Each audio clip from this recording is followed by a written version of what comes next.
Imagine you're at a restaurant, you order a cheeseburger. Back in the kitchen, the chef starts throwing the cheeseburger together. They grab some meat, put it into a patty, throw it on the grill. What you don't know as the consumer is that the chef is a serial killer and added some special meat into your burger. This special meat actually has remnants of his last murder victim. That's right, you could be eating a cannibal burger. Order up, I hope you're hungry. This is exactly what the serial killer Joe Metheny did to his victims. After being caught, Joe Metheny said one thing, quote, "I killed 7 people, 3 men and 4 women. I have no problem with being locked up, for no one put me here but myself. 2 men I chopped up with an axe under a bridge in South Baltimore. I was found not guilty for them because they couldn't prove I did it. Under the same bridge, I also killed 2 women and 1 man who was fishing, who just happened to be in the wrong place at the wrong time. I weighted their bodies down and put them in that river. I showed the police where I had put them about 3 years later, but they couldn't find them, so they couldn't charge me for it. My murder rampage started out as revenge, but ended up as a passion for the taste of blood and the overwhelming sense of power one gets from taking a life of another." This is the true crime story of Joe Metheny, the cannibal serial killer. True crime videos are my passion. I like making the videos, I like researching them, I like editing them as well. The true crime community is amazing. There's so much support out there, and I really appreciate everyone that supports my page. However, these videos are very time consuming, so if you are watching this video, do me a favor and subscribe. It really helps out new creators like myself. Now, let's get back to the video. Born in 1955, Joe Metheny was raised by a single mother after his alcoholic father died in a car accident when he was 6 years old. His mother did what she could to raise and feed 6 children all on her own. She was always working 2 jobs to make ends meet. Living in Baltimore wasn't easy at the time.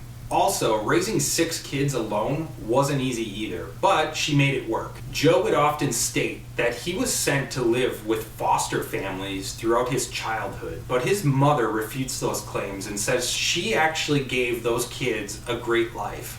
They weren't rich by any means, but they also weren't poor. There was always food on the table, Joe always had a place to call home, and if he felt neglected, it was his own fault. All accounts of Joe's mother say that she was doing everything she could to support her family, and the family actually had a pretty decent life. She did say that Joe was an above average student in school. He was always polite and never got in trouble. Joe Metheny joined the Army in 1973 at the age of 18. This is where Joe and his mother don't see eye to eye again. Joe said that he served several tours in Vietnam, and that is where he became addicted to drugs like heroin and cocaine. Joe's mother said that she never even knew he was in Vietnam. She always thought he was stationed in Germany.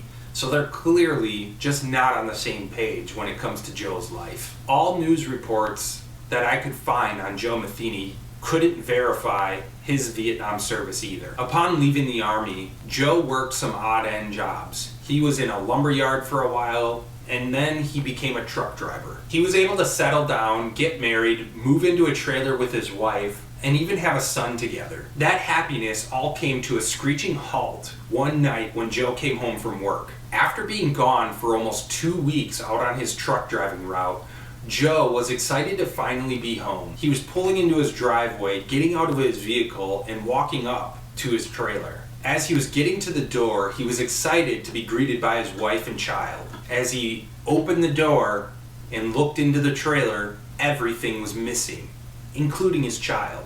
His wife had packed all of their belongings up and moved out of the trailer, taking his 6-year-old son with her. This sent Joe into a rage. He has been doing everything he could to support his family. Joe and his wife were still both addicted to drugs, so Joe had a theory that she ran off with one of their drug dealers and is probably living on the streets right now with their son. This made Joe even more upset. Joe instantly left their home, got into his vehicle, and started searching the streets. Now, Joe was addicted to drugs himself, so he actually knew everyone on the streets. He knew where the drug dealers were. He knew where his wife would usually hang out. So he started looking in some of the spots that he thought his wife would be at. He decided to look under a specific bridge that he knew his wife always went to get her drugs. As Joe walked under the bridge, he spotted 2 men that were fairly familiar to him. He knew that those two men were homeless and were probably there selling drugs or getting drugs. So he started questioning them about his wife and child. Deep down, Joe really thought that they knew something and they just didn't want to give it up. They weren't saying anything about where Joe's wife was. They said they didn't have any information for him. This made Joe super angry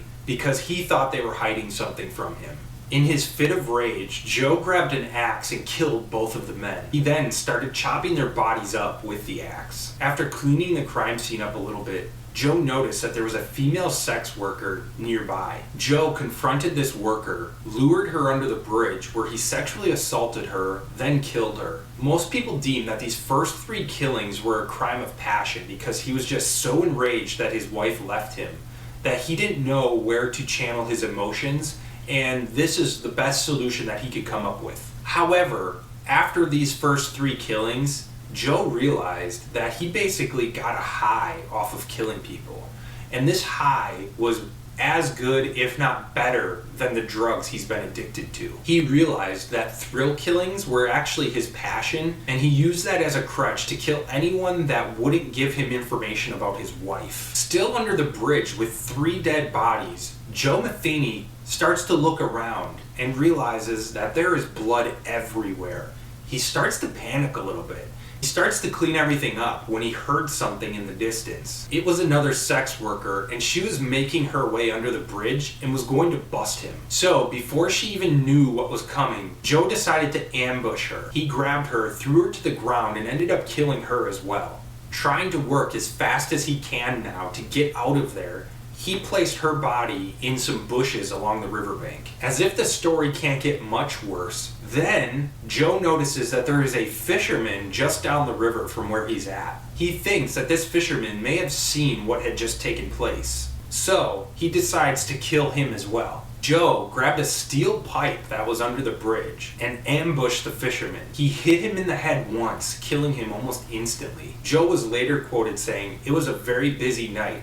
5 murders in almost 7 hours." So he basically was under that bridge for 7 hours just killing people and cleaning up his mess one after another. Joe now has a ton of bodies under that bridge, and he decides that he's going to chop the head off of one of the victims, bury the head nearby, and just leave the victim on a mattress under the bridge. He then ties some stones and cement bricks around 2 other victims and tries to sink them in the river. He tried to clean up the crime scene the best he could, but there were so many bodies laying around, and he actually heard voices coming down under the bridge again, so he made a run for it. After a while, Joe did get some closure about where his son and wife were. It took about 6 months, but he finally found out. He found out that they moved across town with a drug dealer. This drug dealer was essentially keeping her high and using her to sell drugs and sex. His wife ended up getting busted for drugs, and they lost their son to protective custody. By this time, police were actually investigating Joe for the murders under the bridge,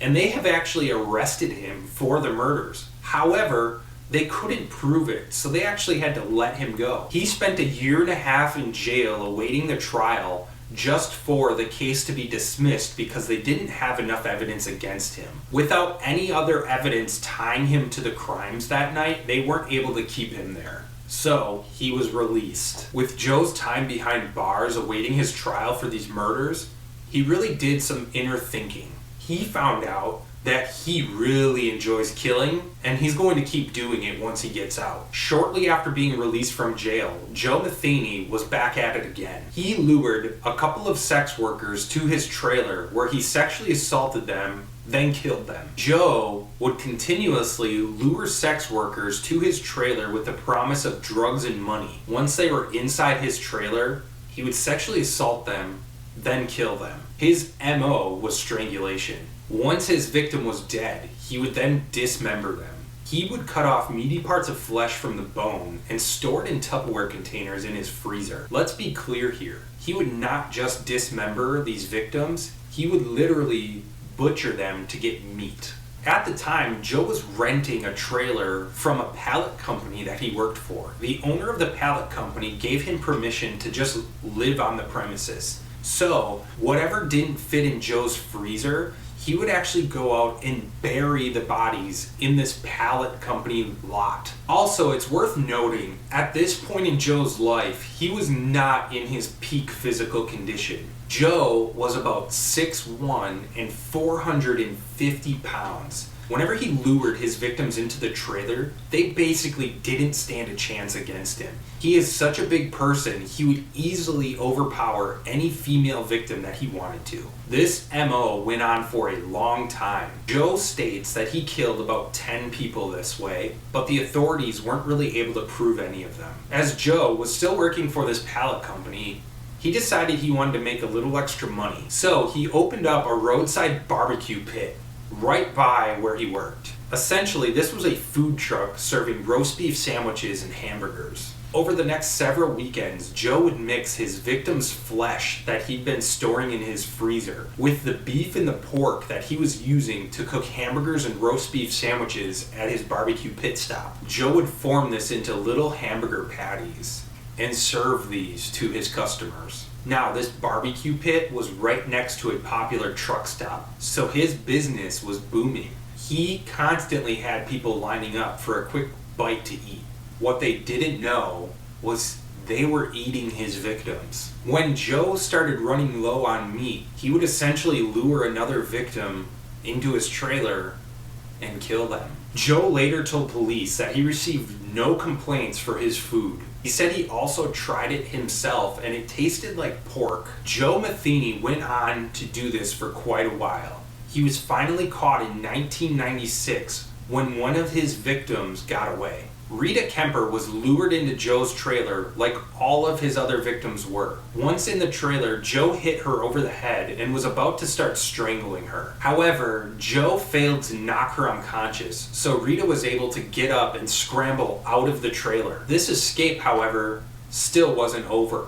Joe's trailer was completely fenced in, so Rita had to figure a way out and over the fence. She did, however, find a way. She climbed a bunch of pallets that were stacked on top of each other, and they were just high enough to get her over that fence. While she was climbing up these pallets to escape, Joe was running out of the house, chasing after her. Once Rita was over the fence, she ran to the nearest road and flagged down a truck driver. This driver took her to the nearest gas station where Rita called the police. Once police arrived to Joe's trailer, Joe actually opened the fence for them and let them in without a fight because he knew he'd been caught. During the interrogation, Joe confessed to all of his murders. He gave explicit details about every person that he had murdered. According to his confessions, Joe killed 10 people, and authorities say there is no reason for them to believe that this isn't true. They also say they don't believe Joe would have stopped with Rita either. He would have continued to kill as long as he wasn't caught. Joe did give specifics on where he buried all of the bodies. However, the police weren't really able to find any of them. The investigators were able to pin him with a few murders,